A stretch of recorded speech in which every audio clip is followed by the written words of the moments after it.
नमस्कार दोस्तों, स्वागत है आपका आपके अपने YouTube channel job with PD में। दोस्तों, आज इस वीडियो के माध्यम से मैं आपको रेलवे एनटीपीसी के सभी पोस्ट की सैलरी है वो डिटेल से बताऊंगा कि किस पोस्ट के लिए आपको कितनी सैलरी मिलती है, सबसे अधिक आपको किस पोस्ट पे सैलरी मिलती है। ठीक है, आपकी इन एंड सैलरी कितनी रहती है, ग्रोस सैलरी आपकी कितनी होती है, सैलरी से कटौती किस प्रकार और कितनी होती है, हर साल आपकी सैलरी कितनी बढ़ती है। ठीक है, सैलरी के अलावा कौन कौन से अलाउंस या भत्ते हैं वो आप बोनस है जो आपको मिलती हैं। ठीक है, किस प्रकार ये मिलती है, इन सभी सवालों के जवाब है दोस्तों आज आपको इस वीडियो में मिलेंगे।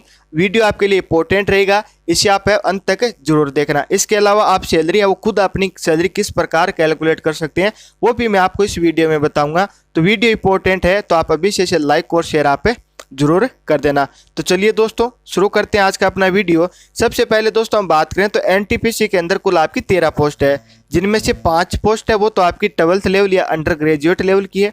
ठीक है, जो 8 पोस्ट है वो आपकी ग्रेजुएशन लेवल की है। इन सभी का जो बेसिक सैलरी स्ट्रक्चर है वो समान रहता है, यानी सभी पोस्ट है उनकी एक बेसिक सैलरी होती है। जैसे सबसे पहले हम ये बात करें तो आपकी 5 जो आपको पोस्ट दिखाई दे रही है आपकी 12th लेवल की है, जिनमें फर्स्ट है जूनियर क्लर्क कम टाइपिस्ट, अकाउंट्स क्लर्क कम टाइपिस्ट हो गया, जूनियर टाइम कीपर है, ट्रेन क्लर्क हो गया, कॉमर्शियल कम है। ठीक है, टिकट क्लर्क। ये दोस्तों आपकी 5 पोस्ट है वो 12th लेवल की है। इन जो फर्स्ट ये आपको 4 पोस्ट दिखाई दे रही है उनका सैलरी स्ट्रक्चर है वो एकदम समान रहेगा, इनकी सैलरी है वो भी समान रहेगी।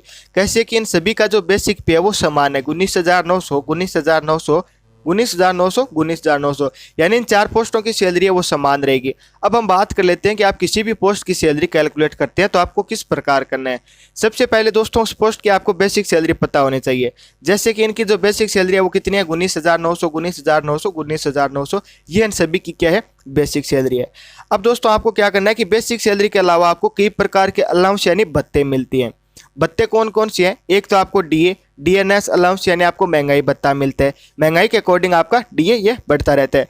वर्तमान में दोस्तों आपको 17% डीए मिल रहा है, इसे बढ़ाकर 21% कर दिया था, लेकिन अभी है ये 21% मिल नहीं रहा है, आपको 17% ही मिल रहा है, क्योंकि कोरोना के कारण थोड़ा सा ये आपको नहीं एक बार मिलेगा। तो आपको डीए मिल रहा है 17%। तो आपको सबसे पहले क्या करना होता है कि आपकी जितनी भी आपकी बेसिक सैलरी है उसका आपको 17% निकाल लेना है।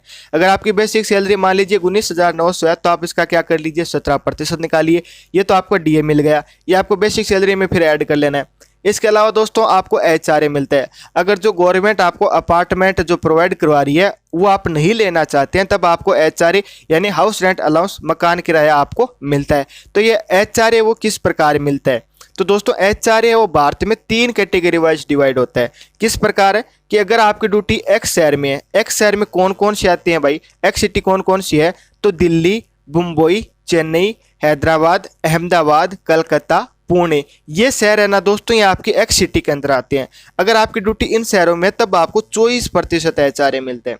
ठीक है, इसके अलावा आपकी ड्यूटी उस शहर के अंदर है जिसकी जनसंख्या 5 लाख से 50 लाख के मध्य, तब आपको 16% एचआरए मिलता है। ठीक है, अगर आपकी ड्यूटी उस शहर के अंदर है जिसकी जनसंख्या 5 लाख से कम है, ठीक है, यानी वो छोटा शहर या कस्बा कोई गांव है, तब आपको कितना मिलता है, 8% एचआरए मिलता है। ठीक है, तो ये आपको याद रखना है। वाई सिटी यानी जिनमें 16% एचआरए मिलता है, उनमें हम बात करें तो इनमें आपका अमृतसर हो गया, रायपुर हो गया, राजकोट हो गया, इंदौर हो गया, भोपाल हो गया, जयपुर हो गया, जोधपुर हो गया, नासिक हो गया, अमरावती हो गया, इस प्रकार के और भी काफ़ी शहर है जिनकी जनसंख्या 5 लाख से 50 लाख के मध्य है, वहाँ पे आपको 16% एचआरए मिलता है। ठीक है, अब दोस्तों जिस प्रकार हमने डीए निकाला था तो आपकी बेसिक सैलरी का उसी प्रकार आपको एचआरए निकाल लेना है। अगर आपको 24% एचआरए मिल रहा है तो आप 19,900 जितनी भी आपकी बेसिक सैलरी है उसका 24% निकाल लीजिए, या उसका 16% निकाल लीजिए, या उसका 8% निकाल लीजिए। तो दोस्तों इस प्रकार आप डीए निकाल सकते हैं, एचआरए निकाल सकते हैं। इसके अलावा आपको ट्रांसपोर्ट अलाउंस भी मिलता है। डीए एचआरए के अलावा आपको ट्रांसपोर्ट अलाउंस मिलता है। ये दोस्तों किस प्रकार मिलता है, अगर आपकी ड्यूटी एक्स सिटी के अंदर है तब आपको ये 3600 रुपये मिलता है। ठीक है, अगर आपकी ड्यूटी वाई और जेड के अंदर है तब आपको ये 1800 रुपये का ट्रांसपोर्ट अलाउंस है ये आपको दिया जाता है। ट्रांसपोर्ट अलाउंस के अलावा आपको नाइट ड्यूटी अलाउंस भी मिलता है। ठीक है, अगर आप नेशनल हॉलीडे पे आप वर्क करते हैं तब भी आपको नेशनल हॉलीडे ड्यूटी अलाउंस मिलता है। दीपावली बोनस है वो भी रेलवे काफ़ी देता है। इसके अलावा जो भी रेलवे को ज़्यादा रेवेन्यू होता है हर साल वो भी अपने कर्मचारियों के साथ शेयर करता है। तो इस प्रकार दोस्तों और भी काफ़ी सारे अलाउंस है जो कि रेलवे आपको प्रोवाइड करवाता रहता है। तो दोस्तों ये तो बात होगी कि आपको सैलरी है वो किस प्रकार कैलकुलेट करनी है किस पोस्ट के लिए। तो दोस्तों ये आपकी जो 12th लेवल की जो पोस्ट थी उनमें आपको सैलरी का पता चल गया होगा कि इन्हें आपकी सैलरी किस प्रकार कैलकुलेट करनी है। तो इनका बेसिक सैलरी दोस्तों 19,900 लेकिन जो आपका कॉमर्शियल का टिकट कलर का है दोस्तों ये आपकी इसकी जो बेसिक सैलरी है वो 21,700 रुपये 21,700 रुपये। तो इसका आपको डीए निकालना है। तो सबसे पहले आप इसका डीए निकाल लीजिए 17%, ठीक है। फिर इसके बाद में अगर आपको 24% एचआरए मिलता है तो 24 निकाल लीजिए, या आप 16 निकाल लीजिए, आप 8% एचआरए निकालिए। जितना भी आपको एचआरए निकाल मिलता है उतना आप निकाल लीजिए। तो 21,700 का मान लीजिए कि आपको प्रतिशत निकालना है, तो ठीक है। तो आप 21,700 का आप 24% एचआरए निकाल लीजिए। फिर ये दोस्तों आपको बेसिक सैलरी के अंदर ऐड करते हैं। जो अलाउंस जो भत्ते आपको मिलते हैं ना वो आपको बेसिक सैलरी के अंदर ही ऐड करने होते हैं। मान लीजिए कि आपकी जो बेसिक सैलरी है वो 19,900 यानी कि आप अकाउंट कलर कम टाइपिस्ट की जॉब पर आप सेलेक्ट होते हैं, तब आपकी बेसिक सैलरी तो हो जाएगी 19,900। इसके अलावा जो आपको DA HRA transport allowance night duty allowance, ठीक है, जो दीपावली बोनस से 1 साल मिलता है वो हम एक बार छोड़ देते हैं। तो मान लीजिए कि जो आपको सभी अलाउंस है वो 15 से 20,000 रुपये मिलते हैं, 15,000 रुपये मिलते हैं। तो आपको 15,000 क्या करना है, 19,900 में आपको 15,000 ऐड कर देना है, तभी आपकी ग्रोस सैलरी बन जाएगी, जो कि दोस्तों आपके लगभग कितनी हो जाएगी 34,000 के आसपास, 34 से 35,000 के आसपास आपकी ये ग्रोस सैलरी बनेगी। तो इस प्रकार दोस्तों आपकी सैलरी है वो आपको कैलकुलेट करनी होती है। अब हम बात कर लेते हैं कि जो पोस्ट है, जो ग्रेजुएशन लेवल पे पोस्ट है वो कौन कौन सी है। तो इनमें दोस्तों सबसे पहले आपकी ट्रैफिक असिस्टेंट है। ये 7th पे कमीशन के अकॉर्डिंग आपके लेवल नंबर 4 में आती है। इसकी बेसिक सैलरी है 25,500 रुपये। आपको 25,500 पर आपको डीए यानी 17% निकालना होता है, ठीक है। एचआरए अगर आपको 24% निकाल लेना है तो आपको 25,500 का 24% निकाल लीजिए, ठीक है। अगर 16% मिल रहा है तो 16 निकाल लीजिए, 8 मिल रहा है तो 8 निकाल लीजिए।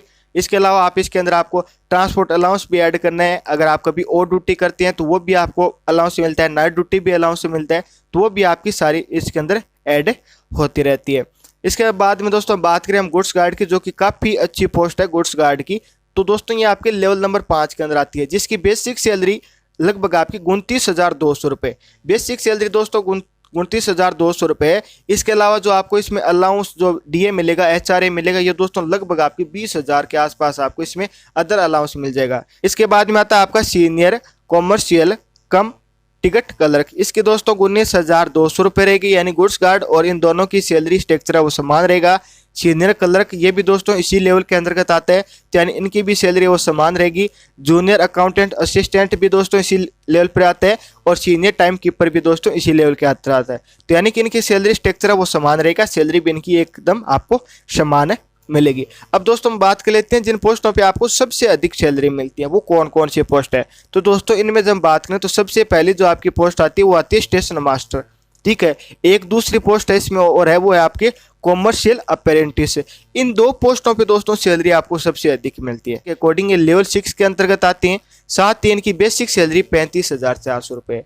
बेसिक सैलरी आपकी 35,400 रुपये है। तो आपको इसका 17% मिल रहा है तो आप 17% निकाल लीजिए डीए। अगर आपको 21% मिल रहा है तो आप 21% में निकाल लीजिए। तो ये तो दोस्तों आपका डीए हो जाएगा, ठीक है। फिर इसका आपको एचआरए निकालना होता है, तो आप 35,400 का कितना दोस्तों, अगर 24% मिल रहा है तो 24 निकाल लीजिए, 16% मिल रहा है तो 16% निकाल लीजिए, 8% मिल रहा है तो आप 8% निकालिए। ये दोस्तों आपका एचआरए हो जाएगा। इसके अलावा स्टेशन मास्टर को कई और भी अदर अलाउंस भी आपको दिए जाते हैं, ठीक है। इनमें आपको ट्रांसपोर्ट अलाउंस भी दोस्तों ये आपको बेसिक सैलरी के अकॉर्डिंग ज़्यादा मिलता है। तो इस प्रकार जो स्टेशन मास्टर है इनके दोस्तों अप्रोक्सीमेट जो सैलरी होती है वो 50,000 से आपकी ज़्यादा की सैलरी है वो बनेगी स्टेशन मास्टर और कॉमर्शियल अप्रेंटिस की बात करें तो दोस्तों ये एक सैलरी स्ट्रक्चर था कि किस पोस्ट के लिए कितनी सैलरी मिलती है। आपको एक बेसिक आइडिया हो गया होगा कि किस सैलरी के अंदर कितनी अपनी सैलरी रहेगी, ठीक है। सैलरी अगर हमें कैलकुलेट करनी होती है तो हम किस प्रकार कैलकुलेट करते हैं,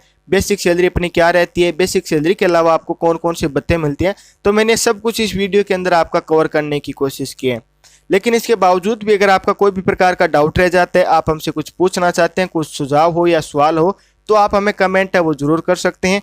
मुझे उम्मीद रहेगी कि मेरे द्वारा बताई गई जानकारी से आप संतुष्ट है, आपके लिए जानकारी है वो हेल्पफुल भी रही होगी।